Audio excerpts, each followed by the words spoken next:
আসসালামু আলাইকুম। কাজ থেকে ফেরত আসতেছি, কাজ শেষ, বিকাল 4টা বাজে, কিন্তু এখন এত পরিমাণ রোদ তা বলার বাইরে। সামনে তাকানো যাইতেছে না রোদের জন্যে। ক্যাব পরছি, ক্যাবটা যদি সামনে নেই তাহলে দেখা যাবে না মুখ আর কি। এই জন্যে পিছিয়ে যে গাড়ি আসতেছে, সিমেন্টের গাড়ি, আর এটা হলো সিগন্যাল, অটোমেটিক টাকা কাটার মেশিন আর কি। এই যে মেশিন, এই মেশিনে অটোমেটিক টাকা কাটায় নিবে। এই রোডের ভাড়া দিতে হয়, এখানে টাকা ছাড়া যাইতে পারবে না। এদের মাসিক হিসাবে টাকা দেওয়া আছে।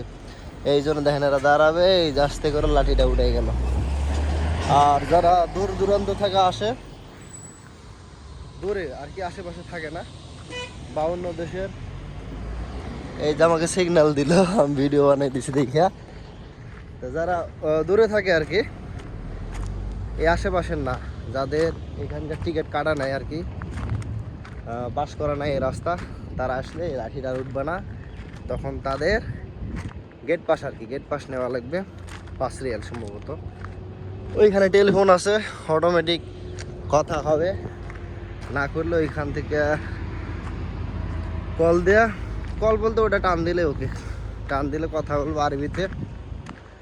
এরপরে হিসাব নিকাশ বোঝানোর পরে, টাকা দেওয়ার পরে আর কি ওটা খুলতে পারবে, খুলে দেবে আর কি, অটোমেটিক, টানারও খুলবে না।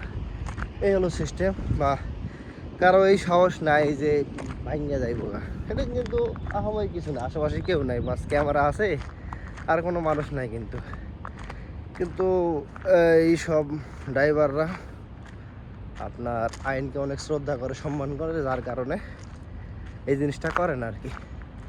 যতক্ষণ না খুলবো ততক্ষণ দাঁড়াই থাকবে, এরকম। তো এই শৃঙ্খলাটা প্রতিটা জায়গায় হওয়া উচিত, বিশেষ করে আমাদের দেশে হওয়া উচিত।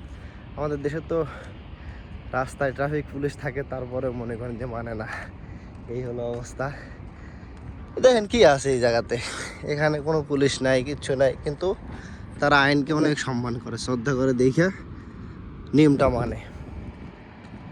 তো যখন একটা দেশের মানুষ এবং দেশের জনগণ আর দেশের আইন দুটাই শৃঙ্খলা অনুযায়ী চলবে, তখন এই দেশটার সৌন্দর্যতা প্রকাশ পাবে। না হলে বিশৃঙ্খলা সৃষ্টি হবে, এটা স্বাভাবিক।